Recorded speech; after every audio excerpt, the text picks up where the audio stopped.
Marami. Ayun ang mahirap. Kaya nga maaga akong alas 8 ako tapos pag-uwi na ako sa So, ang rate mo lagi dito? Ulit ng Haifa. Minsan kasi ng alaga ko, hindi maganda yung pakiramdam, hindi ako lalabas pag gano'n. Marami siya ganda dyan. Sa pababa. Pero ano pala ako dyan? Ito lang talaga yung bridge dito ang hindi ko pa yung nilakaran natin. Pero dyan, nakapunta ako sa baba. Yung may mga view dyan. Глубокая озабоченность. Sarap ko ng pakiramdam maglakad.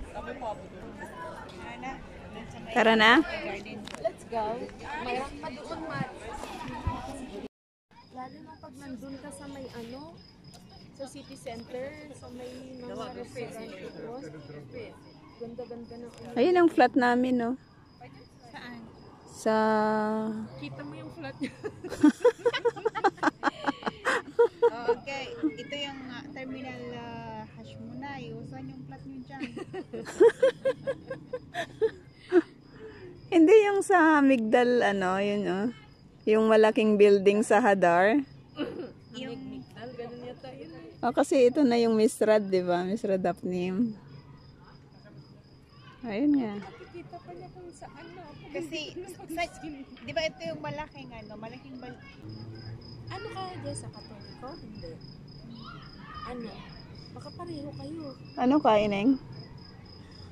born again. Anong church? Whatever. Whatever. Anong church? Hindi, anong ina-attend mo sa Pinas? Bito. Di? Pentecostal. Pentecostal, oo.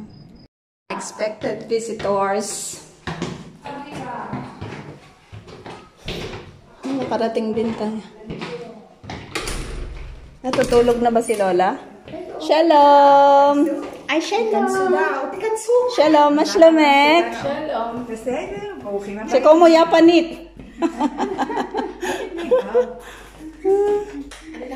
Wow! We're going to visit you. בבקשה. Ese yafe!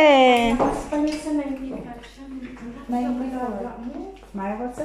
מים! Ito ang sigara. mamaya. Ang ganda ng bahay niyo pala. Ganda ng bahay niya. Malinis pa. Gusto niyo ng meats? Anong meats? Meats na gawa ni Lola. Ay, wag na. Alam mo Nakakahiya. maganda yung bahay niya.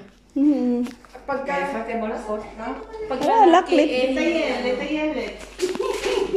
Ang ganda ng bahay niya ni Lola. Pero pag lalaki kasi hindi. Video naman. Paano to? Patayin mo muna.